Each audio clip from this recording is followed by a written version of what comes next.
Our series against Unicorns will be pretty exciting. We are 1-1 versus them. Unicorns of Love have obliterated Gambit. We are just playing better and better, and Unicorns are still being consistent. For the Unicorns of Love, up and down the entirety of the split. We usually struggle in best of ones, but in best of fives, I think we have the edge. It's a shutdown as Vardax picks up Pinoy. Edward, he is going to go down. Gambit, they just found that on switch, going to that 7-game winning streak. Oh, that's a great start by Camo shot. Great engage. Everything they do, and we can adapt to it, I think we will have the edge over them. The Nexus is going to fall. Gambit Gaming have done it. The Unicorns of Love won't be able to match our level of play.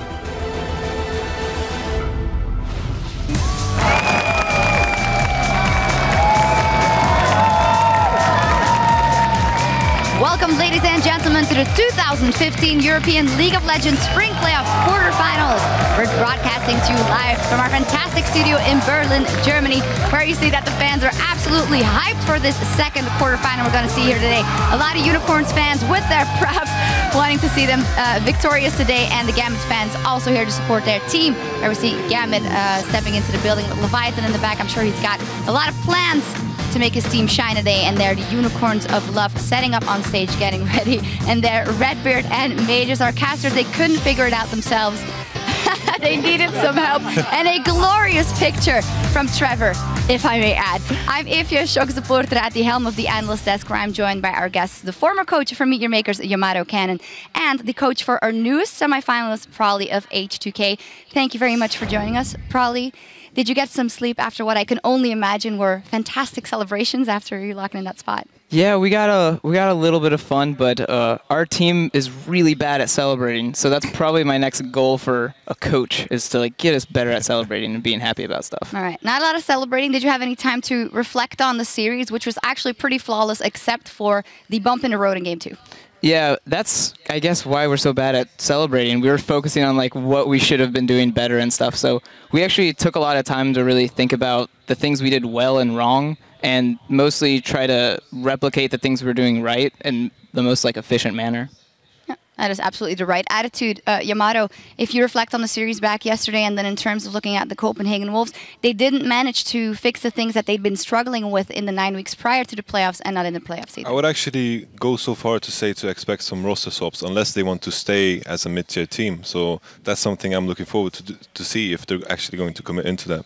All right, we will see. But in the end, probably very good performance from you guys. What does the next couple of weeks look like? Amping it up a little more, because you already have coach of the split. Yeah, man. The next weeks are going to be grueling. I'm probably going to try some new stuff, and it's going to be a lot more strict, I guess, from our side. But hopefully, we were kind of sad about our last play against Fnatic, so everyone's really, really hungry. We all really want to beat Fnatic, so we're going to try hard, and we're going to do our thing. Yeah, it's going to be a fantastic matchup. Something else I wanted to touch on yesterday, first games we saw on 5.6 here, we were touching on Athenes and how much it would influence the games yesterday. What are your thoughts? I think still I will stand by my point that Athenes on Holy Grail will make a massive impact at some point. I think it will just smack the scene by the face when it happens, and the meta will just completely shift into boring farm mid laners. But I have to say that I'm still happy to see a lot of Arya and especially Diana play. Well, as the tanks are kind of coming in more, you need mana to actually kill the tanks. Because you'll see a lot of times mids going now. So I think it's going to be a good way to counterpick tanks more often. I do see mid lane maybe getting a bit boring, but I really hope it just means, oh, we have more mana, let's go fight more. Yeah. What definitely isn't boring is Luden's Echo. We saw a lot of it yesterday on Ahri and on Diana. Diana as third item for your Ryu, and you didn't agree with that at all. Not at all, because I think it just delays the good items so much. At the point where you actually finish Luden's Echo, it's super strong, but then it just completely ruins your mid game and your late game. I guess it doesn't ruin your mid game, but it kind of ruins your late game because you need Void Staff, Hourglass, Death Cap. It's so good. Well, I mean, so we had Nashers on Diana, so Luden's Echo is going to be super strong 1v1. And then in teamfights, his job literally was just RQ assassinate someone, not QR and just keep the sustain damage. His job really was to insta-kill Freeze, insta-kill Soren. Right. So that's where I really like the Luden's Echo, because it's yeah, we'll go in and we'll one-hit that guy. Or we'll split push because we have Nashor's Tooth. I guess it works because of the Kog'Maws also. Doesn't need really That's true. scaling. Yeah. I get your point. And you guys did end up winning, and with that, H2K did punch in a ticket to the semifinals. That means, as we touched on, you guys will be playing number 2 seed Fnatic, and the remaining semifinal spot will be decided today between the Gambit and the Unicorns of Love, and the winner of that will end up playing SK Gaming. And also, the winner today will earn at least 30 championship points, and the loser will go home with 10. Very important this season, as the team that at the end of the summer split has the most championship points will automatically qualify for Worlds. Now, with those teams that we know that are already locked in for the semifinals, H2K and Fnatic and SK, who were locked in before. We will see those teams in Madrid. Tickets are still available to attend the show on the 18th of April. We'll have the third place game and the finals on Sunday, April 19th. The winner of the playoffs goes to the mid-season invitational, and it all takes place at the Palacio Vista Alegre. All the info is over on lolesports.com, and you can get your tickets there as well to join us and look at all the action. And I actually forgot to touch on it yesterday, probably, but really cool. You get to take your team on a road trip to Madrid and play in that great arena. Oh yeah, it's gonna be a challenge because we're still getting settled. So the biggest complaint right now is like, we have to pack. Like, so I'm gonna be there like, did you guys bring your underwear and your socks? So it will be an experience, I'll tell you that. No, be team bonding. It'll be great. Going to the sun in Madrid. Well, yesterday, after you guys ended up winning versus the Copenhagen Wolves, the North American playoffs kicked off as well. And then Team Liquid absolutely shut down CLG, a clean 3-0. That means they locked in their spot for the semifinal versus Cloud9 next week. Later today, we'll also have Team Impulse versus Gravity, as they will be playing to get into the semifinals versus TSM. But Yamato, you watched that series yesterday as well. Golden Age more seems like golden couple of months for CLG. Yeah, I don't even think like the golden age was never existent to me, because the same issues they had before were still there, and I'm actually really sad for them because they have a talented roster with the addition of Zion Spartan and Xmithy, of course. Yeah, I'm just really scared that CLG, like, unbeknownst to them, are really affected by what social media does. Because there's no way that they're always right. Like, social media always ends up being right about this team. And I think it happens to be, yeah, they read it and it, like, subconsciously changes what they do. I don't think they can really shake off, you know, what the public says. Self-fulfilling prophecy, as you will. Well, too bad for CLG, but the second NALCS quarterfinal will take place immediately following our broadcast here later today between Team Impulse and Gravity. Now, I'd like to turn to you guys and have your opinion. With the fact that all these games now are best of fives, it is do or die. Which team do you think will best adapt their strategy to a best of five, and why? Probably, I think you got pretty good strategy in best of fives. Yeah, we have a pretty nice 3-0 in all 3 of our best of 5 so far. So we will have to figure out what to do for game 4 and 5 if that ever comes up.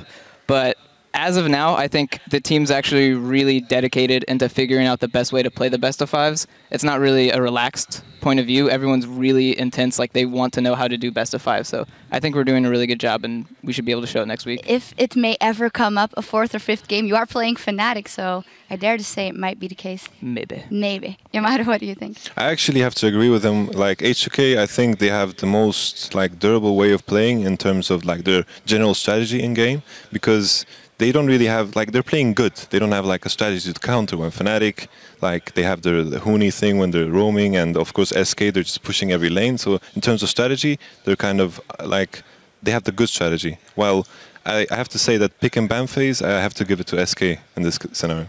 All right, well, we'll see them playing next week as well. We heard what these guys have to say, but remember, we want to hear your opinion. Tweet your answers at LOL Esports, and be sure to use that hashtag LCS so we can talk about your answers later on the desk here today. And now, it is time for our second quarterfinal here in European LCS between the 4th seed Gambit Gaming and the 5th seed, the Unicorns of Love. They are 1-1 in the regular season. Gambit did beat out the Unicorns of Love last week here in Week 9. So let's start by taking a look at the lineup for Gambit. They are on blue side for the very first game of the series. Cabochard, Diamond, Betsy, Pinoy, Edward, and their coach, Leviathan. Now, the big story coming into this season for this team was the changing of the AD carry and top. And although Pinoy was really styling at IM Cologne in the preseason and even 1v1 in Doublelift, for me, it was Cabochard that has really put this team into a definitive form. Yeah, for sure. Like Cabochard, even at the IM event that Pinoy like played well, he played super well as well. And I think throughout the season, Cabochard has been like the main point of strategy for Gambit. They're playing around top lane and also always giving him the last pick to ensure that he gets a good matchup.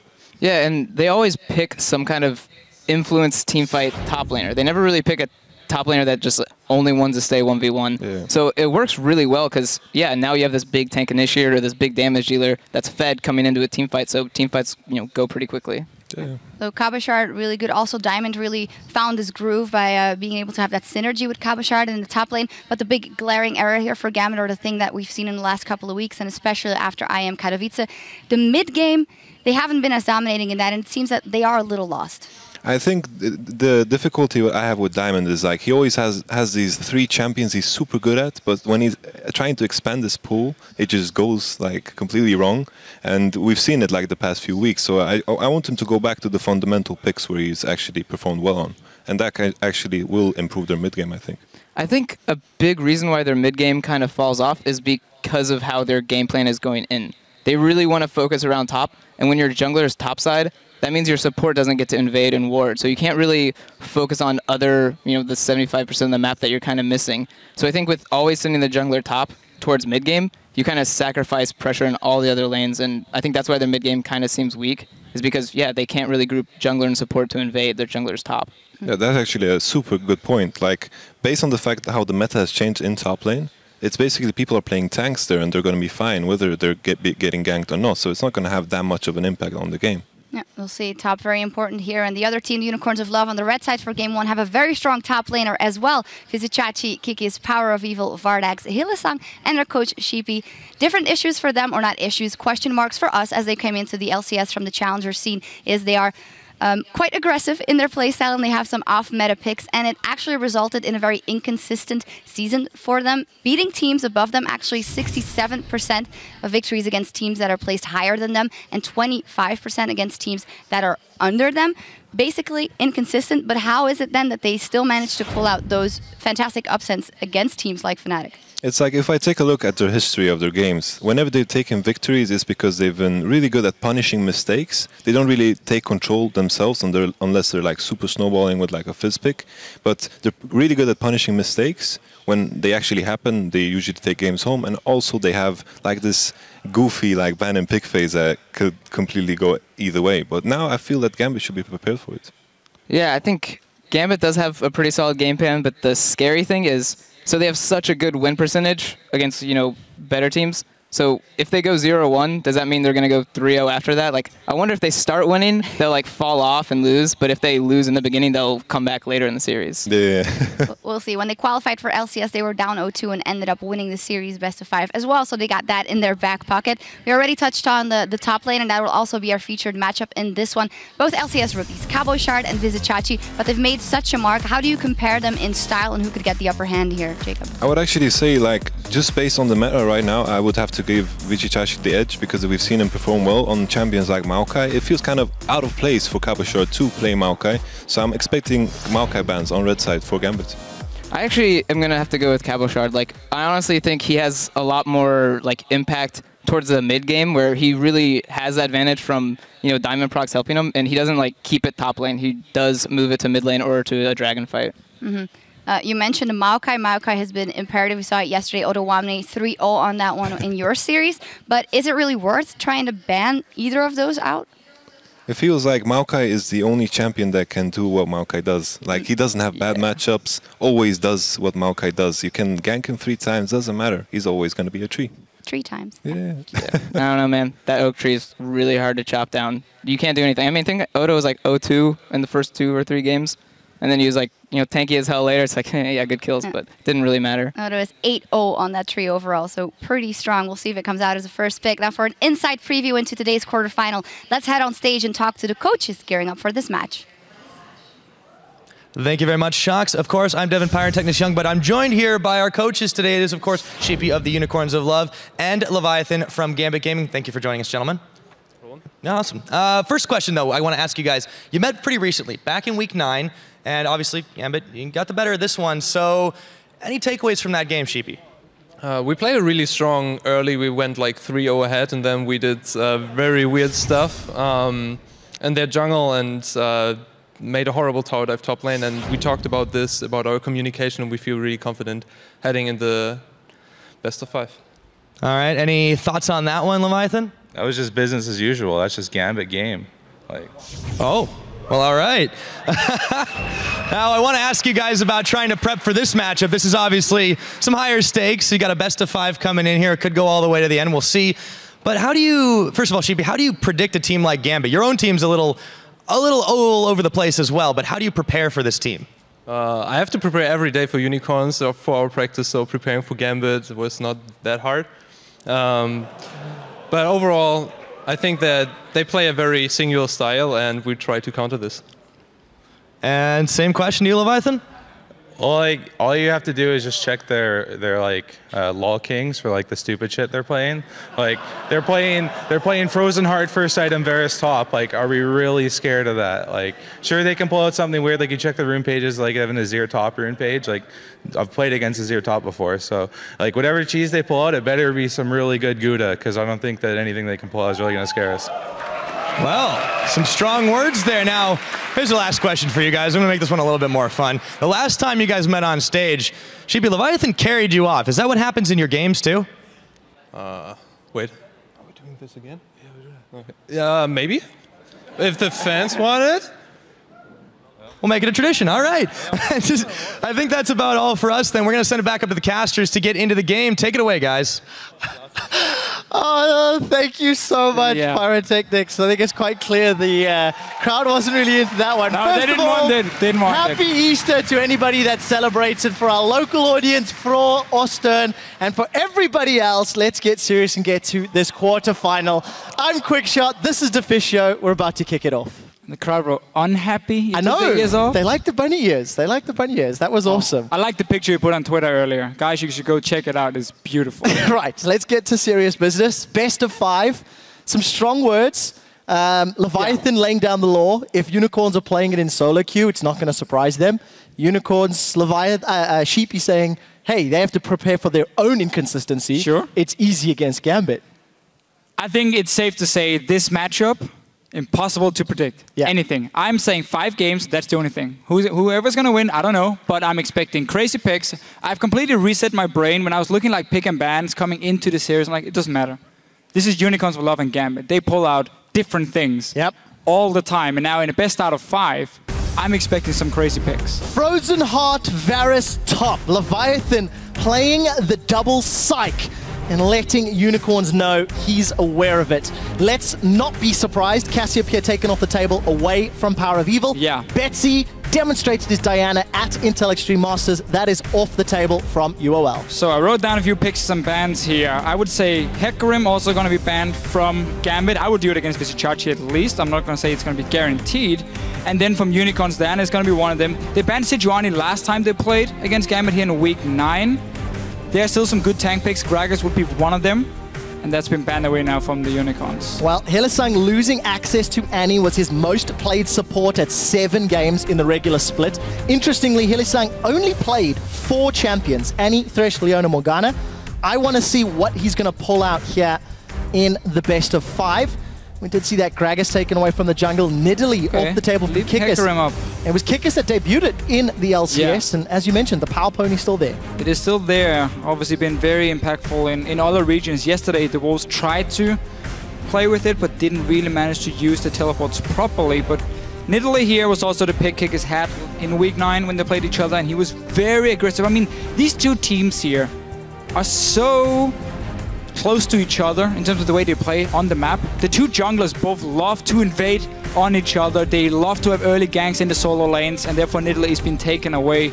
And of course the Sejuani. We talked about it just before, how it's been one of the main picks. Well, the funny thing is, Gambit were the first team to play it before it became a thing, before Cinderhulk and everything. Diamond was playing Sejuani. Diamond has introduced a number of top-tier picks to the top of the table. Keep in mind Maokai available as well. This will be the second time that Cabochard has played Maokai. Yeah. I think it's smart because Chachi's got 4 games in it in the regular splits. And Cabochard as a player, the analyst desk were talking about how it doesn't seem to be his style. And if you look at all 9 weeks here in the LCS, I agree. He's been more of the carry type. The thing is, Cabochard used to be a Maokai player. When he played it for NIP, he would just pick Maokai every single game. So he clearly knows everything about the champion, and it doesn't even matter if you're a carry top laner, and you don't need a carry anymore. A tank is enough. You can be fed on a Maokai and win games for your team. So I like this pickup here from Gambit, because it's also a takeaway from Visichachi. So we'll see how the rest of the picks and bans shake out with a number of junglers taken off the table. I want to see where Diamond and Kikis go. Will Rek'Sai see some time on the Rift, or will we see that Vi? I was taking a look at some of the numbers to Fisher in Europe. Giacomo is also an option. Out of 186 jungle champions played, only 8 games have featured a Vi. The only reason I highlight that, North America LCS is playing a ton of Vi. We saw some of it yesterday, and we'll see whether or not Diamond can as well. Yeah, Diamond's played a lot of Vi recently, but Unicorns here setting up 2 things with these picks. They're both flex picks for them. And you either build towards a Giacomo composition, or you build towards a long-range siege comp. Very poke-focused, depending on what Gambit is going to take. If they don't take any other hard engage than the Maokai itself, then suddenly you can see Unicorns aim towards some of these poke compositions. We have seen before Powerful Evil plays long-range champions in the mid lane. So yeah, 2 flex picks for them, not really telling a whole lot. And if Rek'Sai gets locked in, I think they might try and go for it. So we'll see. Couple seconds left on the clock. Both of these teams running their timers down. Urgot was banned all 3 games yesterday. Has been secured. Could go AD carry, could go mid lane. We're expecting it mid with those summoners for Betsy. Well, definitely also flex pick, yeah. The thing is for Gambit here, they have a fantastic tank setup already. Super hard to kill in a straight up team fight. But if you look at the amount of engage, in order for Urgot to get towards a long range composition, let's say a Giacomo, if it does become a Giacomo, he needs to have flash ready when he goes in so he can swap back the AD carry. Urgot is a fantastic pick normally to stop these protect the AD carry comps because he can single them out so well. And if this picks get locked in, we will have this fast push comp, this long range poke from the Unicorns, and then Gambit is gonna have to rely on flash engages from the likes of an Urgot to start the fights. Well, Unicorns of Love have run their mid lane Kog'Maw before. It did fantastic for 20 minutes and then took another 25 to finish. Unicorns completely floundered their mid game with that very long range. And a couple seconds left on the clock. Let's see if they still opt to go that route. Hecarim top for Visichachi. So it is mid lane. Jinx locked in. It's gonna be for the mid lane then. Vardax gets his Jinx. This is purely picked because of a fast pushing ability. If you manage to poke someone off the tower and back in base, Jinx just needs a few seconds on a tower and it goes down. Gambit does have the option to run the likes of Leona as a support if they want some hard engage there. Thresh is okay in this situation as well. But they're gonna have to look, I mean, they can see everything Unicorns are doing now. They know exactly what they have to deal with. They know they need enough engage to always force fights and single out these 2 immobile AD carries from the Unicorns. There's only 1 Black Shield. So one of the AD carries will be caught out by the likes of an Urgot and swap back. A couple seconds left on the clock. That is Cho'Gath locked in, meaning that's going to be an Urgot bottom lane. Yeah, it will be for Pinoy. It's something that you were touching on earlier today, Fisher, the fact that Urgot has that flexibility in his back pocket. Edward got some disengage to round out the team composition. That is a terrifying, terrifying front line with some powerful disengage if anything goes awry. That's the thing. In a straight-up team fight, Gambit here, fantastic tankiness. They got some burst damage from the Cho'Gath as well. But overall, they will still have that problem. If Urgot cannot flash in for the engage or Maokai cannot get a flank himself, Unicorns can't dance around. The Black Shield from Morgana shuts down the Maokai engage pretty effectively, even the Urgot in this case. So the Unicorns, as long as they don't fall behind and can never contest objectives because there's always wards being placed from Gambit and they have to like walk down a choke point and can always get engaged on, they will be able to sit back and poke and simply slow down the game. Say to Gambit, if you ever want to fight, you better do it instantly. Otherwise, you're going to be way too low. Even in Nautilus now, we haven't seen this in the jungle. But this is so much about kiting. You max E now on it, and you just basically stand in front of your AD carries and you press E, you slow everything, and you just walk back. You walk back. You land 1 binding, follow that with a hook, and then you can single out a target, then you take a tower. So for the Unicorns here, as long as they don't fall behind, they can pull off this super long range, super annoying comp with so much CC and so many ways of stopping the Gambit engage. It's pretty exciting. It's going to be interesting. The key note I'm going to take away from this one is the Unicorns do not fall behind. We've taken a look at their goal difference at 10 minutes, their goal difference at 20, and honestly, Unicorns go even more games than most, but you gotta wonder if that is gonna be enough. The risk of being caught by the Rupture, by the Maokai, by the Urgot is very, very scary. And that really is the thing, because if you look at Gambit's comp here, they have the Rek'Sai locked in and a Cho'Gath mid lane, so the dueling potential 2-on-2 between Betsy and Diamond is fantastic compared to what the Unicorns are bringing from Kikis and Power of Evil here. So the mid lane pressure will be for Gambit. They have to use that to get in that jungle, place these deep wards here, spot the Nautilus, and then simply roam between the lanes and use that to really snowball. Well, you make it sound so easy as always, Deficio. Guys, hit us up on Twitter. Hashtag GMB win or hashtag UOL win to @LOL Esports. You know, the local fans are behind the Unicorns of Love. We're loading up onto the Rift for game 1 of our second quarterfinal here in the European LCS. And we've got some fun stuff. I'm looking forward to seeing Power of Evil and Vardag's positioning. There's no Thresh to save their lives if any of that CC connects from Gambit. And there is a whole heck of a lot. But truthfully, the same could be said from the Unicorns towards well.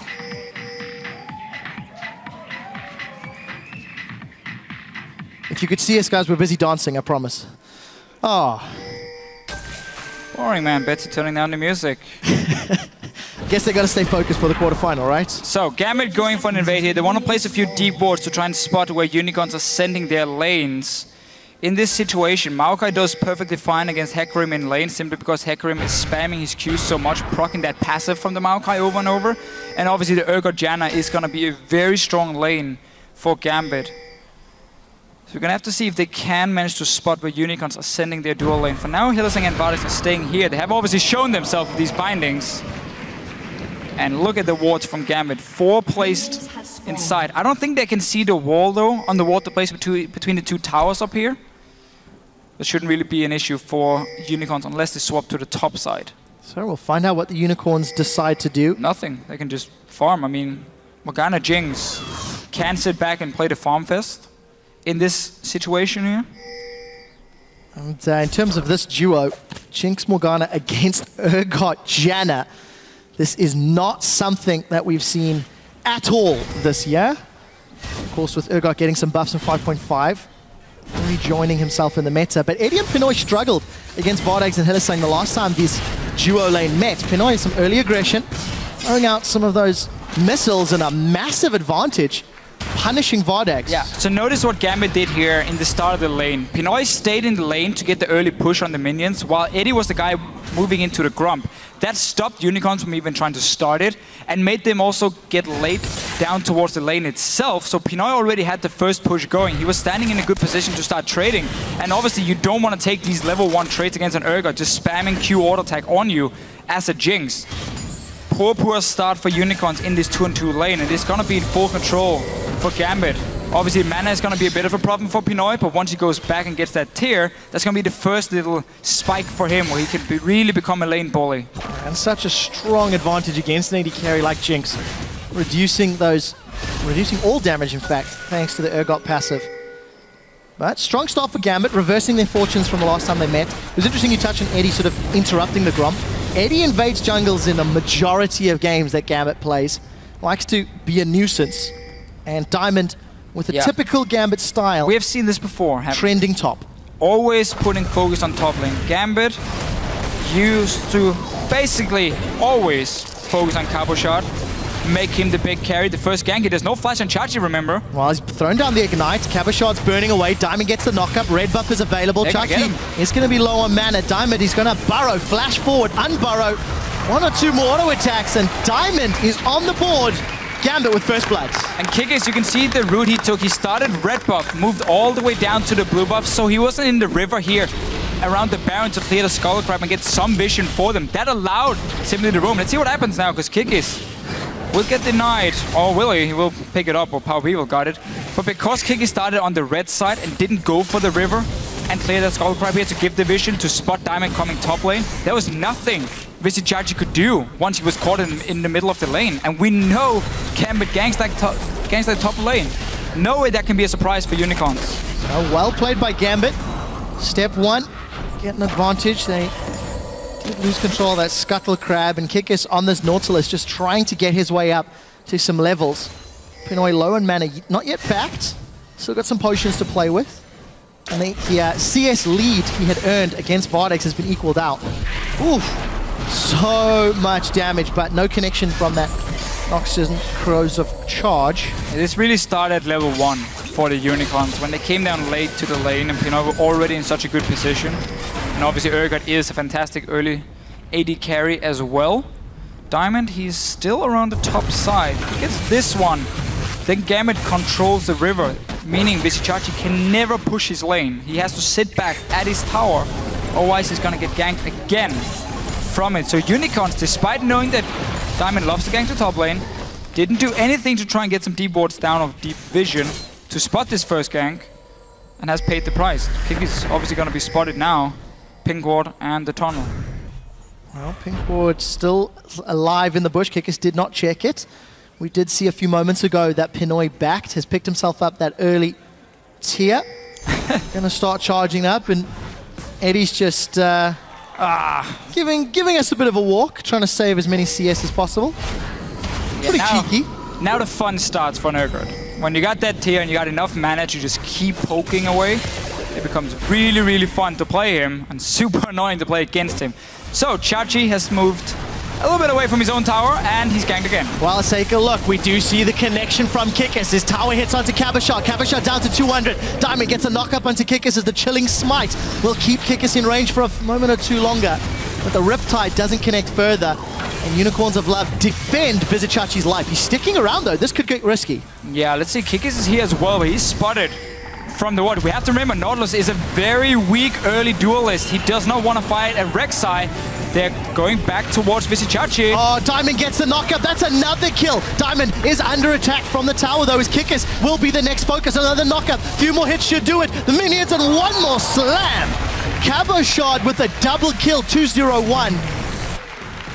And this right here is the reason we don't see a lot of Nautilus being played. He's so weak in the early levels, and also because he's maxing E to become more of a kiting machine, he has very low damage in the early game. Normally you need that shield, you get a few ranks in it early, and you have some decent auto attacks while it's up.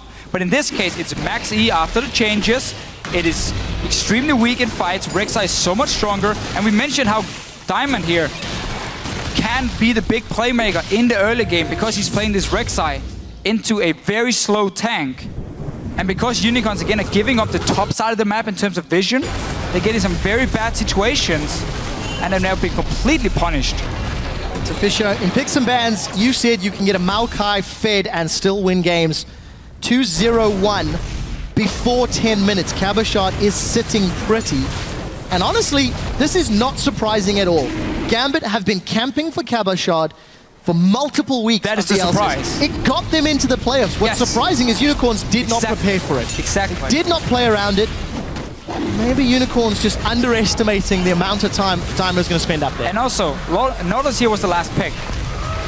That is picked into a very passive mid laner that needs a lot of time to scale up. You need level 11 here for Power of Evil. You need to stack up that tier before you do anything. So Nautilus is not going to add anything in the mid lane. Top lane, Hecarim obviously needs to win his laning phase to become super impactful in the map, in the game, but he's not running Flash. So against a heavy CC laner, it's easy to basically lock him down and set up ganks. So when Gambit locked in that Rek'Sai, they got all that early pressure and they've been using it so well. Now Betsy's roaming, Diamond is joining as well. I mean, we might just try and dive him again. Oh, looks like there is some backup from Kikis and not really a lot of minions to work with on that top lane. So unfortunately the roam has not paid off. They should get themselves a pink ward for the troubles. Yeah, Diamond spots it. Talking about Betsy, we've actually not touched on this Void Monster matchup in the middle lane. Cho'Gath and Cogmore. And we won't talk about it because Chachi is being hit down by an oak tree. Diamond is going to burrow, unburrow, find Kikis, jungle on jungle, top on top. Dredgeline used to pull Kikis to safety. He does manage to get away for the time being. Chachi has got access to the onslaught of shadows. He's going to use it to try keep Cabashot under the tower. Down to 200 hit points. One more hit should do it. And it is the Prey Seeker. Now in the bottom lane, Hylissang is going to be able to take out Pinoy. We didn't see how that setup happened. But Hylissang with the soul shackles and the level 6. That's a flash away from Edward, dodging the Super Mega Death Rocket, but Unicorns on the board in the 2v2. Yeah, so very important to get a kill in the bottom lane. No idea why Gambit got in that situation down there. You're winning so hard on the top side of the map. Just farm bottom lane. You don't have to go for any kills if you're Pinoy and Eddie in this situation. Let's see it again. They're trading in. They have ulti on Pinoy. Just managed to get in range to swap Vardax and just trades. Gets binded. Simply just look at the CC. Chain CC from the Unicorns. Gambit being caught out here and really just farm. You're winning so hard on the top side of the map. Don't have to do anything. But what you have to notice as well, whenever Diamond is ganking the top lane, mid lane is always being pushed by Betsy. So he's always running before Power of Evil towards that top lane when the dives happen. Which simply means even if Unicorns are there to counter gank with Kikis, it would be a 3v2 situation in just a matter of seconds. And that's what we talked about, how when you pick these super slow laners, and you also have a tank jungler that can't do anything in the early game, you surrender the entire map on one side. And in this case, it's been the top side, where Gambit is just taking full control through mid lane, jungle, and top lane. Taking stock of the situation, Gambit 4 kills up. They've got the first tower. They've got the dragon under the belt, secured by Diamond. And with the exception of a small misstep by Pinoy, everything seems to be going to plan. Small advantages in CS across the board. Righteous Glory already completed for Cabochard, so the ability to jump onto these very immobile AD carries should be made easier. As long as Cabochard can find the right TP, it will be coming off cooldown in a moment or two. Hylissang, Soul Shackles comes out. Eddie's gonna knock him away. But that's ultimates traded. And not the end of the world. Hylissang and Edward battling over this pink ward. Eddie doesn't mind too much. Basically, his only target in a fight is going to be the Hecarim, just trying to knock him away when he comes in. Otherwise, he's going to have these 4 bruisers or tanks who's just going to keep walking forward and try and catch the back line of Unicorns. So, in that case, the Janna is not going to be too useful with the ulti. It's purely just to stop Visichachi from getting in himself and obviously buffing up the damage of Pinoy in these fights here. Diamond now for the first time around the bottom lane. He doesn't really need to do anything down here. Already gotten 2 kills and 2 assists on top side. I think that's a pretty good start. Yeah, decent and enough. Also why, I know everyone is talking about tank junglers, Cinderhulk OP, Rek'Sai, Nidalee. These early junglers, they are still very, very strong because you can make these plays early game. Especially when you get all the ganks. Pinoy once again eats himself a dark binding. Hylissang and Vardax come up bets in a situation. We do see Pinoy trying to go up to this mid lane. Kikis is now caught out. Diamond forced to flash away. The tick from the Gromp is not going to be enough, but the ignite from Betsy will. Power of Evil flashes into the Wolfcam. Cabochard follows. Arcane smash into auto attack. Now, we do see Chachi plus Hylissang in another 2v2, but Chachi's low, Chachi's down. Hylissang's low on mana. Black Shield's going to time out. Edward's in place, and Vardax, why are you joining the party? All of a sudden, Vardax and Hylissang trying to get out, and Vardax forced to flash. Unicorns of Love are scattered and making weird and wonderful decisions. Gambit loving the situation they're in. Yeah, but this is what we expected when we looked at Gambit and the Unicorns of Love in a quarterfinal. Fights everywhere, 9 kills already. Mid lane we have fights. Bottom lane again, a kill for Unicorns. There was a TP from Chachi down there, killing Pinoy. But it doesn't really matter for Gambit because they're winning so hard elsewhere on the map. This mid lane tower is super low already. Top lane obviously died long ago. And Kikis, he's still trying to deal some damage, but it's not going to happen. While Gambit are in a great position. We're going to get a replay of the bottom lane fight. Yeah, so second time Pinoy now gets caught with a binding that starts the whole fight. TP comes in from Chachi. But while he's TPing to the bottom lane, look at the mid lane here. You can see how Power of Evil and Kikis are fighting 2v3. So he has to get that 1 kill, but this benefits Gambit. Because they already got Kikis down. They're going to get Power of Evil as well. And now there's no damage left for Unicorns once they return here. I mean, Betsy on a Cho'Gath, Cabochard on a Maokai, they don't really care. And obviously, clean house. So very well played by Gambit, picking the right fights. To Fish, something you praise from Gambit. All split long. Diamond is going to find Hylissang. The hyperkinetic position reverse is available, but not used as Pinoy gets caught on the Flame Chompers. I got so excited for the spell name, and then it didn't happen to Fisho. Good old Black Shield. But Gambit, take a look at this lead. They were trying to set up for Dragon. You see some sort of defensive play as Kikis is killing some of those tunnels. Here's the thing though, Gambit doesn't really have to start this dragon, because look at the top lane. Cabochard is already pushed all the way down. He can even stay if he wants to and just start hitting on that tower, but it seems like he want to go back and buy a few items, potentially get home guards and then TP in. Yeah, home guard just completed for him now. So in case a fight happens, there's so many deep wards from Gambit in the jungle of the Unicorns. This is going to be a perfect TP from Cabochard. Dive onto that back line here and get onto these squishy carries. He's just waiting in base. Now the dragon is secured and no fight happened. He can go back to his lane, denied some CS, denied the dragon as well just by having that TP threat. Still sitting there. Pinging towards the bottom lane. Let's see if he TP's in. Well, smart play from Gambit. They secure the second dragon. We still see Cabochard chilling on the fountain. Look on the bottom lane. Pinoy, is he going to get caught again? The answer is yes. You see the black shield on Vardags. That's about to time out. Mega Death Rocket is going to put damage down as Eddie continues to channel. Notice Cabochard actually stopped his walk for a little while. Diamond is now joining this party. 3-on-2. Look at Betsy from the jungle. Diamond takes a turret shot as there's no minion support. Oh, going to be in a bit of trouble here. Chilling Smite out. We do see the Death Charge. It's going to connect, and that now turns Unicorn's focus to Betsy. Betsy trying to get away. Smiles across the board. Well, smiles from Sheepy, not from Leviathan. Well, Leviathan was seeing his team making one small mistake, but it didn't hurt them yet. It's not over yet, Fisher. They're still hanging around this bottom area of the map. Yeah, Kick is out of mana. They're fighting with his blue buff. And Power People's going to secure it. Oh, we do see the knock-up from the Rapture. He's going to join the pot. That's a flash feast. Betsy gets one on Kickers. He's going to pop the black shield. Vardags forced to sidestep the Rupture. Pinoy's going to get himself a kill. Someone use the position reverser. You've got Urgot. Not needed as Gambit going to get themselves 2 more kills. 9-3 up. 6,000 gold in the lead. CS advantages across the board, and they're going to set their sights on this bottom tower. Yeah, these deep wards here on the bottom side from Gambit really shows where they want to make the plays. We saw early in the game, all the focus in terms of warding was on the top side from Gambit. That's why they kept ganking Visichachi, got all these kills, he got the early lead. Then they went down to the bottom side, completely warded off the jungle. Okay, sure, Diamond died when he was sneaking in behind, but they still managed to get a fight in the jungle where they have full control, get more kills. I mean, Betsy now and Cho'Gath got a 3-0, or 3-0 and 2.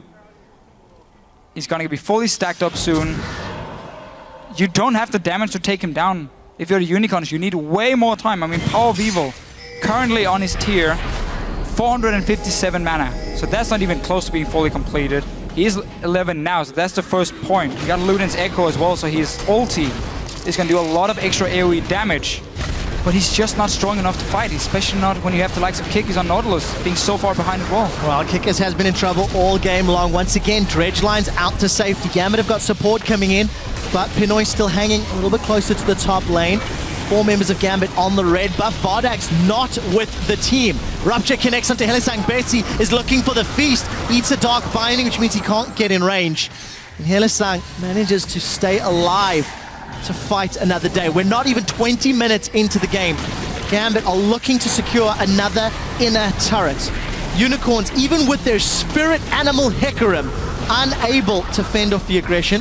And that was actually a very long range Super Mega Death Rocket. Edwy ate it, and it didn't result in anything. And 50% HP gone from that tower. That's a pretty good defense though from the Unicorns. Managed to stop Gambit from taking tower while Vardags was staying on the bottom lane and got to tier 1. So this is at least a good trade. It's what you have to do when you're falling this far behind. You gotta try and trade cross-map objectives. So in this case here, they figured they could hold the top tower and also get the bottom lane at the same time. So that's just some good and very important gold from the Unicorns. Probably says it, I mean. When you're playing Gambit, it's always a 1v2. Yeah, I see what Amazing has to say. Honestly, Nautilus is the opposite of what you want against Rek'Sai. I feel like we've said that a few times. Strong words from Amazing. And it's showing through. Kickers 1-3-0. Had little to no impact on this game at all. And yeah, should have been a volley bear. To Fisher, we're approaching 20 minutes on the clock. Gambit have only been more than 4,000 gold up in 3 of their regular season games. 3 out of 18. They're set to make that 4 with one of their most convincing early to mid-game performances of the year. All of a sudden, Kikis is going to get in trouble. Diamond's gone in, got the unburrow. We do see that challenging smite. Depth charge not used from Kikis. Prey Seeker, but blows the flash from Kikis and just forcing him out of his own jungle. Gambit, they're now setting the sights on Power of Evil. That's another flash 2 of them blown. If Gambit find the same opportunities again, all of a sudden Kickus and Power of Evil, they're going down. They're going down for sure, and the funny thing is, this was the last pick Nautilus. They saw the entire comp from Gambit. They could see everything. They knew, okay, it's going to be Maokai into Hecarim. We had the Rek'Sai locked in from Diamond. He's basically looking for fights non-stop. The warding is still perfect from Gambit. They keep just investing all their wards on the one side they want to fight. They don't try and ward up the entire map. No, they say, okay, what's the next objective? It's going to be Dragon. Fine, we take over the bot side jungle. Is it going to be the tier 2 tower and bottom lane? Good, we stay here with our wards, or otherwise we swap them top side if we go over to Baron. So they keep moving around this massive set of wards because they have double side stone already, and they have 4 sweepers to clear out the vision from the Unicorns, and they just take over jungle completely. It's no longer Unicorns jungle. Well, the one thing you said in Picks and Bans, Unicorns need to get ahead early. They cannot afford to fall behind. They've fallen super far behind, over 6,000 gold as we broach 20 minutes on the clock. Gambit, 30 seconds till potentially their 3rd dragon, and their 2nd largest gold lead of the split. Gambit in a great position, but this is now where things get difficult. Gambit, on average, take 42 minutes to win games. That's their average time in their wins. They cannot really afford to give 20 minutes of time and build up to Power of Evil and Vardax. Right. So we'll see what they do, how they close it out. That's a fun little stat, because when you watch Gambit play, one game they close it out in 26 minutes and they make basically the right move all game long. Like against Elements, 26 minutes, game was done. And then the next day they play, they get a massive goal lead and they struggle to close the game because they kind of walk around the Baron, let's say for 10 minutes, and it looks very messy suddenly. If Gambit keeps playing like they're doing now, we're gonna look at the one, you know, the same style as against Elements, where they look very clean, they know where to push, they know how to get these objectives. They don't care about losing this tier 2 tower because they're getting a 3rd dragon, so that's gonna be the next goal for them, go towards the 5 dragons and 4 unicorns to fight. So the trade, top tower for dragon. Betsy and Edward getting some damage on the mid inner turret. Diamond secures that one uncontested. Pinoy getting some auto attacks onto Vardax, and honestly, that's a lot of damage from those Acid Hunters. This is the jungle that we have declared ownership from Gambit. For Unicorns, yes, they are extremely far behind. They cannot afford to get caught out of position. If, however, they can initiate with Kickus and Chachi. Another flash. Maybe 2 carries now without out. flashes from Unicorns. They might go in anyway. Well, Betsy gets caught out. He's going to get caught by those Flame Chompers. The Onslaught of Shadows instantly knocked away. Pinoy and Diamond on the front lines. Diamond is going to be forced to run away as he gets hit by Hecarim. Look at Cabochon at the back line. He's got 4 members of the Unicorns on him. The Maelstrom Beard's path. Cabochon is looking for Vardax, and he does get him. All of a sudden turns her attention to Visit Chachi. Hecarim is on a full retreat. Cabochon is still tanking the Unicorns of Love. Finally decides he doesn't want to be there.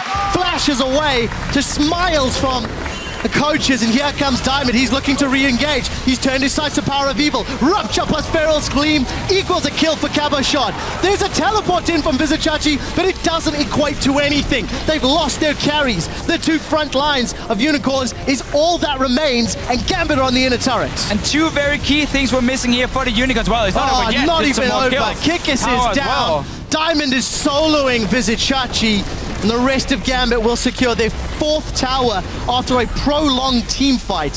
What great play. Remember what happened the last few minutes. Flashes were blown from the carries on Unicorns. They are immobile. If they don't have that black shield, there's no way for them to stay alive or defend themselves. They were the targets here from Gambit. Once Cabochon came in, we're gonna see it again. And this, by the way, is why it's still good to get a very fit Maokai, because he becomes this tanky early in the game, and he still has pretty good damage, honestly, over such a long fight. So at first, it's a good engage from the Unicorns. They catch Betsy, pull him on the tower. The whole thing looks terrible now for Gambit, but look, no flash on Vardax, so he's now stuck in here. Cabochon is a fed Maokai. He's enough damage to take him down, 1v5, basically. Next one, wait for Diamond to return, and then we look at Power of Evil, who also had to use flash just 2 minutes ago, so it's not ready for the fight. No black shield. Diamond coming in, look at your minimap, follow him all the way up. Behind Power of Evil, no way for him to escape now, because there's no flash. He's dead. Unbelievable play here. Chachi decides to TP in, but it doesn't equate to anything. There are simply no carries left to fight with. And actually look like the Captain Surprise did more damage than the rest of Unicorn's team fight. We're still going, Deficio. I mean, it's just more kills. Now it's cleanup time.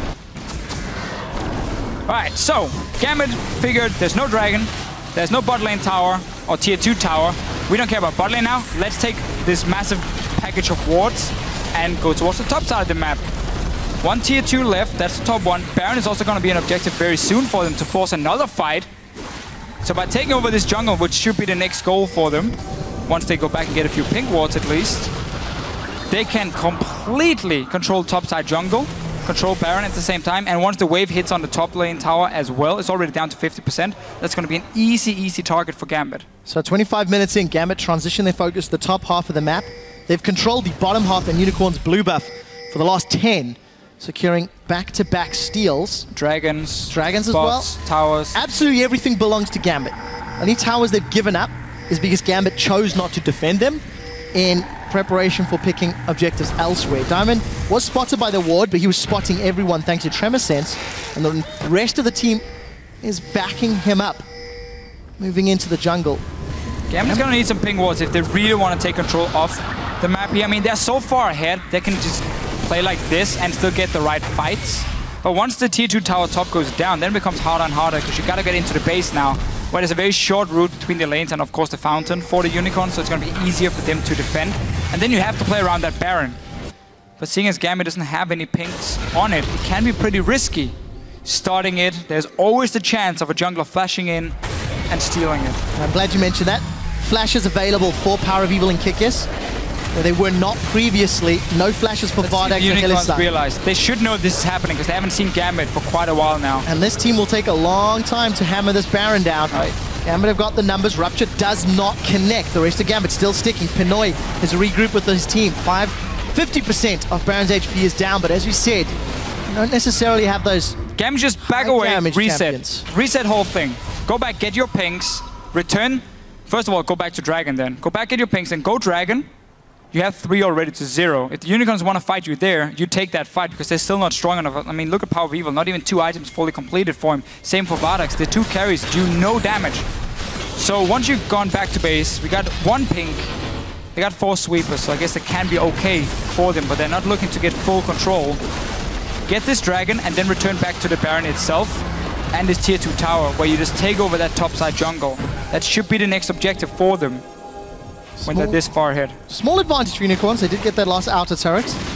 Any little bit of gold is going to go a very long way for Unicorns. And they got that tower because Gambit started a Baron where they didn't have control, had to back away, were forced to recall. That gave Unicorns a tower. Small things, but it's what the Unicorns can do to get back in the game. Gambit set their focus to Dragon now to Fisher. A little safer, a little less risky. A lot easier to kill, that's for sure. Respawns, they had 1 or 2 pink wards in the inventory, which have already been placed by Edward. Nothing else on the map. So as far as vision goes, slightly losing control from what they had earlier, but look at the damage onto Hylissang.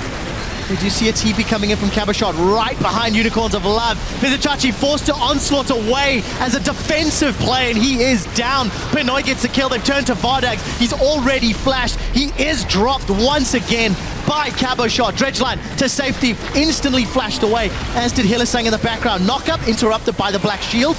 Gambit just put together 2 easy kills. Set their sights on Baron. Yeah. Keep in mind Dragon spawned as well, so there's the opportunity to get Dragon number 4. And while it was a good play from the Unicorns to take that mid tower, honestly, you have to just give that Dragon over to Baron, to Gambit. Now Baron as well soon from them. But we can talk about it after. Let's see if Gambit can secure this one. Kikis is here. There's no flash, so there's no way for him to get in the Baron pit. No, not at all. Kikis is just dancing around. I think he's going to get caught out. Yes, he's found Edward, but that does not really matter. As you see the rest of Gambit slowly chipping it away, and they've got the kill. That's a flash over for Hylissang, and they're going to get him. Diamond really wanting that extra kill. Should set them up to get another easy Dragon. Yeah. Number 4 plus Baron plus 12,000 gold lead. Gambit are here to play. They're really pushing that lead, showing what you can do when you have a jungler like Diamond and like Rek'Sai against a Nautilus, one of the weakest early junglers in the game.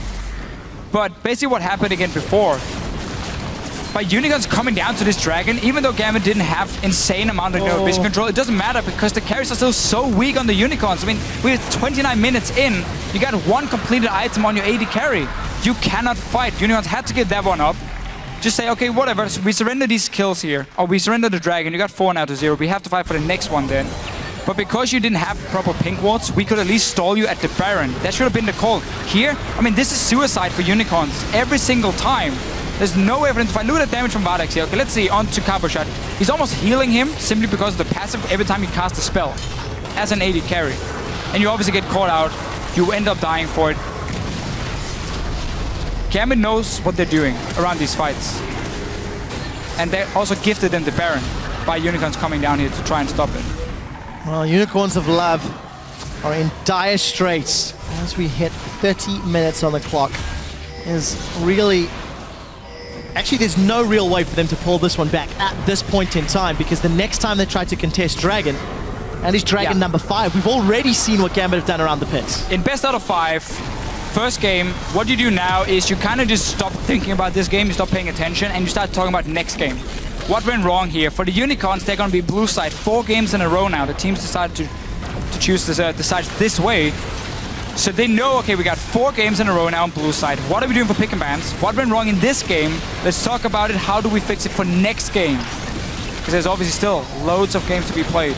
Gambit are sieging up.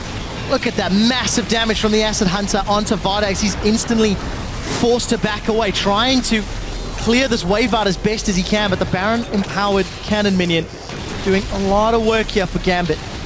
They got a lot of melee champions, and only Urgot and Edward on that Janna as your range, trying to get some auto attacks.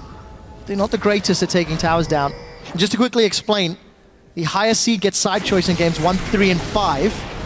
Gambit, Unicorns, based on their side choices, as you've said to Fisher, means Unicorns get blue for the next 4 games. We do see Betsy's down. That's a good kill for the Unicorns of Love. Diamond is now in trouble. He's going to be burrowing his way to safety. And a momentary misplay from Gambit. Staying too eager on the tower, Unicorns find 1 kill back. And they end the killing spree. You said it yourself, Trevor. Gambit doesn't really have a siege comp being built up here. 4 melee champs, or 3, I guess, melee champs, and then a fairly low-range Urgot, resulting in a kill for the Unicorns. So nicely played by them. The problem is there's still going to be a 5th dragon soon.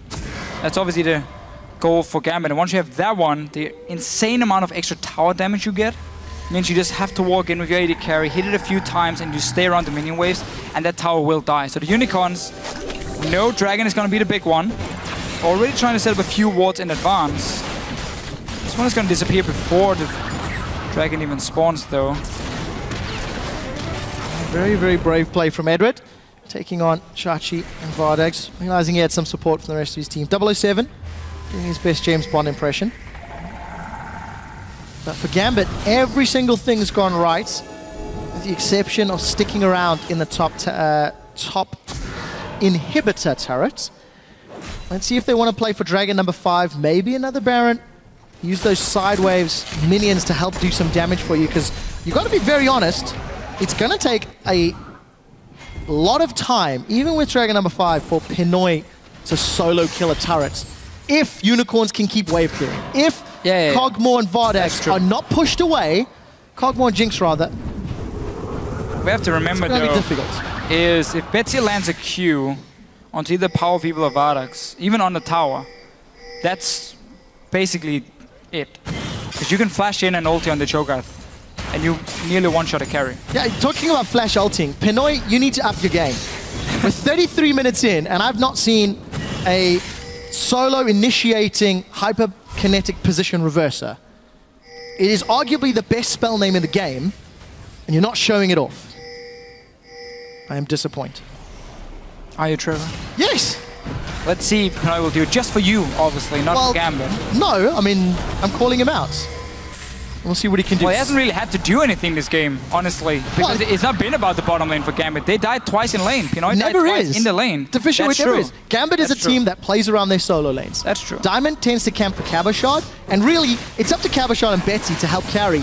And let's also be honest, it's a very similar story for Unicorns of Love. In terms of how these teams operate, it is very much about their solo laners getting the team ahead and then being the sharp spear point of any aggressive play. I really wish we had talked about this before the game started, because when you then pick a Nautilus for Kikis, and you know it's about these two solo laners here and the jungle fight in between, you really don't do yourself any favor. I understand what he's doing for the comp. Again, Kite, loads of CC. Nautilus is one of the champions bringing the most CC in the entire game just from like one pick. Problem is, you got to get to that point. Gambit has never been punished. I'm not going to say they have low amounts of engage. I mean, you got a Maokai, you got an Urgot to start the fights, but Black Shield can avoid most of that. QSS later will avoid most of it, as long as the Unicorns hadn't fallen this far behind, where they had to surrender their jungle completely, because that means you always get flanked. Always. You can never move away from your towers if you don't have control of your own jungle, because there's always a chance of a TP coming in, a Rek'Sai coming in from behind. And that really has been the big problem for Unicorns, and Gambit just showed how good they are at team fighting and starting the team fights.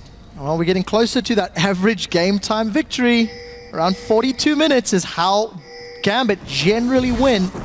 We'll see if they're going to stick to their law of averages. Dragon up in 3 seconds, Baron up in 20 seconds. This time they don't want to fight. Are baiting Unicorns of Love, saying we dare you to challenge, we dare you to move in. Look at Unicorns, they were trying to move into their own jungle, maybe expecting Baron. Yeah, and the Unicorns would have been in a better position now to fight compared to the last Dragon they tried to go for, where obviously Gambit just turned around and killed them because they were so far ahead. Got the Baron after as well, despite not even investing into any pink wards around it. But this one here, the 5th one, clearly the Unicorns still doesn't feel like they can fight. You got 3 core items now on Power of Evil, so that's super important. They're backing away from the Baron as well, so they're gonna give up everything for Gambit. Well, okay, maybe they're gonna try and steal. Let's see. Hylissang and Kikis, they've got their flashes available this time. Baron's down to 5,000. Vardax is 1.5 miles away, but here comes a Super Mega Death Rocket. It's going to be late. Gambit get Dragon number 5, Baron number 2. 14,000 gold lead.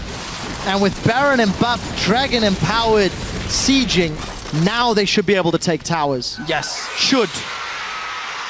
If you cannot finish now, you don't deserve to. With all the buffs in the world, you're never gonna finish.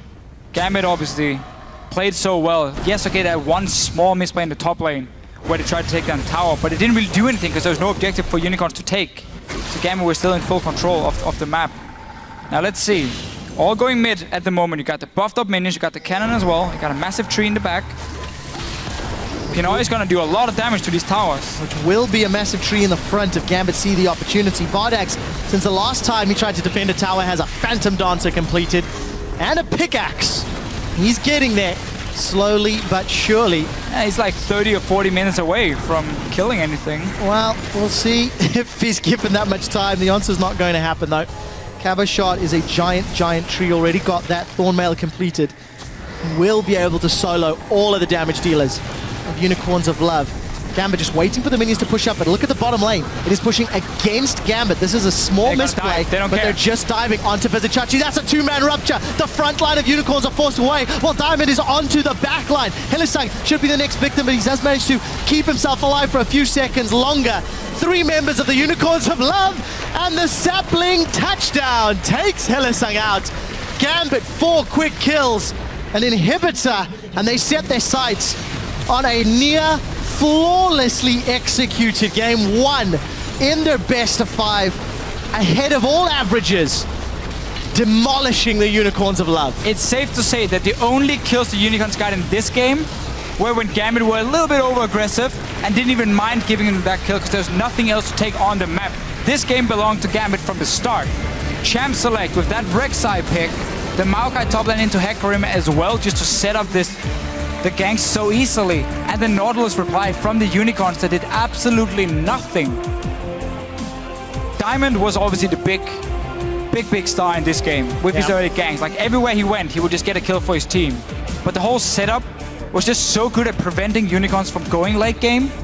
And when you have these 2 hyper carries, immobile, squishy ones that need so much time to be useful, you cannot just surrender your entire early game in terms of your jungle pick then, if you want to try and do anything, unless you were expecting Gambit to just kind of sit back and farm as well, but they would never do that when they got the Rek'Sai pick.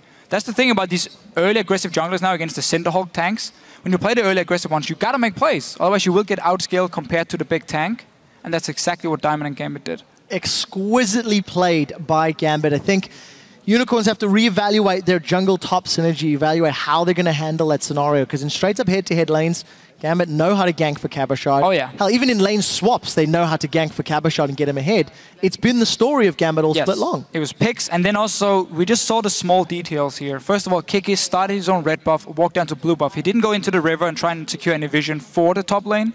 he just abandoned the top side and just walked straight down bottom lane. He killed the scuttler down on the bottom side, but that didn't do anything for him because he was the top lane getting ganked. And then at the same time, mid lane, Betsy on Cho'Gath were just pushing it all the time. Just push it into tower, and then whenever a gank was about to happen, he would walk out of the lane, walk towards the top side, and then there would always be at least 3 guys there from Gambit way before Unicorns could do anything. So the whole setup from these 3 guys were just perfect to camp that one lane where there was, of course, no flash on Hecarim. And when we looked at that mid lane, it was actually almost non-existent. Yes, yeah, in the mid lane. Look, in the mid to late game, Betsy landed Ruptures, he got the Ferals down that helped Gambit win the team fights, but it wasn't really the game-defining play, nor was that Cogmore. Really little to no impact. So we'll need to see how Power of Evil is going to bring himself back into this series. To break down Gambit's Game 1 win, let's head it over to our crack team of analysts at the desk. Thank you very much, Trevor. We heard a lot about picks and bans already. And for you, D'Amato, one of the most interesting and maybe bad things of Unicorns of Love going into this draft must have been the Nautilus pick, especially banning out 2 junglers. And we saw it translated directly into a really bad early game for them. Simply because Gambit opted in to first pick the Maokai, it kind of allowed them to pick the better jungler in the first rotation. I didn't understand why they wanted to last pick it. It made absolutely no sense. And at that point, like, Kikis has played Rek'Sai before, so it would have been a good pickup because of the jungle bans. I mean, they picked Hecarim, and they picked a weak mid and a weak jungler. I was actually kind of surprised they didn't just lane swap. Although, like, you know, Hecarim's not the best in lane swaps, they at least have Jinx, so they can avoid the Urgot, like, early game stuff. So, I'm not really sure. Like, yeah, the last pick, Nautilus, kind of threw me off, and then, yeah, they didn't lane swap either. I think they kind of had too much confidence maybe coming in, or they just didn't respect that Gambit would, you know, take advantage of what they had. Yeah. And in the end, the things we hadn't seen from Gambit before, like the Urgot, like the Cho'Gath mid, it didn't matter because it was all about the top. And we know Gambit likes to play that way.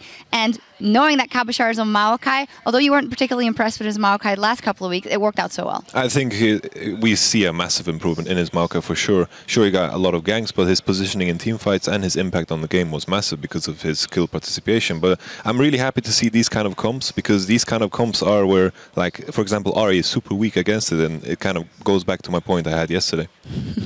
All right, reiterating that one.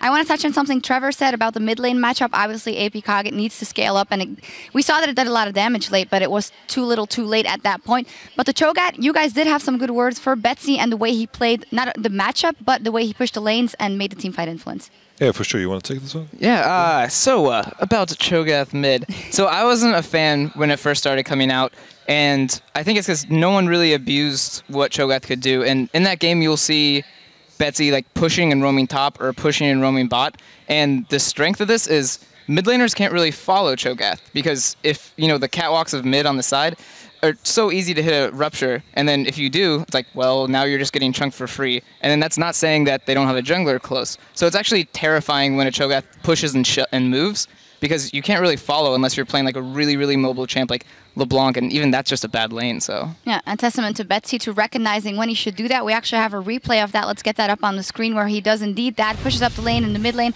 and then Gambit take a bad engage, but they do end up winning. Jacob? Yeah, so he's actually pushing this turret, and they don't have any deep vision, so they don't know where Nautilus is at all, and this could actually be bad for Betsy. But you see he's like Cho'Gath, he has so much confidence on this. He's actually pushing past this turret, and you see he's moving right now. Cog is stuck mid to clear this, and now he's just throwing Qs out. And if you get hit by a Q, you die. So boom, he's burning flashes with his 10-second cooldown on his Q. I mean, he gets caught here, which is not the best, but it just kind of shows like the strength of Cho'Gath. Like, it's not really punishable. You see him getting caught under turret. And then this is just the long fight where Cho'Gath actually is good in, because he's shooting so many ruptures, and once people don't have flash, they're going to get hit by the next one. I think that actually, like, unpunishable kind of works for, like, Urgot as well, and Maokai as well. Like, this comp in mid-game in general is just so strong, because they just, like, have their power spikes in mid-game, and this is the point where they are basically the strongest. Yeah, Maokai was definitely unkillable. 2 things about that. Maokai is good because this was not a perfect engage. It did work out well because of their champions. But 2, we discussed about these 2 teams and how they are in the mid-game and they don't really know what to do. I am still not completely convinced in terms of Gambit, because you see here that they take bad engages and they had so many skirmishes, but in the end they were so far ahead that it didn't matter in this one. Did you guys feel the same, or did you feel that they played it out correctly? I would have to say simply because of what Betsy did this game, as Probably just said about how he pushed and roamed. I think you can just keep it simple the mid game. You just push out mid and create pressure. Like, it doesn't have to be harder than that. I mean, I do think I want to give Gambit a bit more credit because at least their mid game, they pulled out 4 sweeper trinkets, 4 upgraded oracles. And honestly, I haven't seen that yet. I mean, maybe it's happened in another region and I'm not paying attention well and doing my job. But so far in EU, we haven't seen this 4 sweeper thing. So I think they have refurbished their mid game a bit. They have some kind of plan with these 4 sweepers. And I actually think, you know, in the coming games, maybe that wasn't a paramount of mid game play, but I think that it's definitely something that they've been improving on. Yeah. So at the minute they got a little bit of an advantage and got into the jungle, they put those wards down. Finally, before we go into break, looking ahead to next game, the Unicorns of Love will be on the blue side. The question is, will they be completely thrown off and throw all of their game plans out of the window because they have to focus on certain bans? I think we will definitely see a Maokai ban from Gambit is what I want to see, but from Unicorns of Love side, I think they're in quite a pickle now because it's like a complete different comp and they just have to adjust like 2 bans, like the Cho'Gath and Urgot is what is key in this comp. Yeah, like you said it before about them being unpunishable, and yeah, how do you punish a Maokai or a Cho'Gath or an Urgot? They're all like really safe for everything they do. So I think taking Urgot out is going to be really, really strong because I think, yeah, Gambit will take out Maokai for them, and then from then on, I think UOL will have a lot better game plan on blue side. All right, we will see what Sheepy and the team come up with. We need to take a quick break, but when we return, the Unicorns of Love will try and even the score against Gambit Gaming. There's still a lot of leagues left to be played in this best of 5, so stick around. I'm so excited. Can you sing that, Kikis? I don't know. Can't hide it. Yeah. I don't know. But I know I like it. I like it. What's up, dude? You pumped, buddy? Focused. Oh, Diamond gets the knockup. That's another kill. Diamond is under attack from the tower, though. His kickers will be the next focus. Another knockup. Few more hits should do it. The minions and one more slam. Knockup from the Rapture. He's going to join the play. That's a flash feast. Betsy gets one on kickers. We can go again. If they I'm going for Homeguards. Okay. There you go. Look, they're here. I will swap Kagma. Oh, JK. I got him. Move up. Take care. Nice! Did you see a TP coming in from Cabochon right behind Unicorns of Love? Mizuchachi forced to onslaught away as a defensive play, and he is down. A near flawlessly executed game 1 in their best of 5, ahead of all averages, demolishing the Unicorns of Love.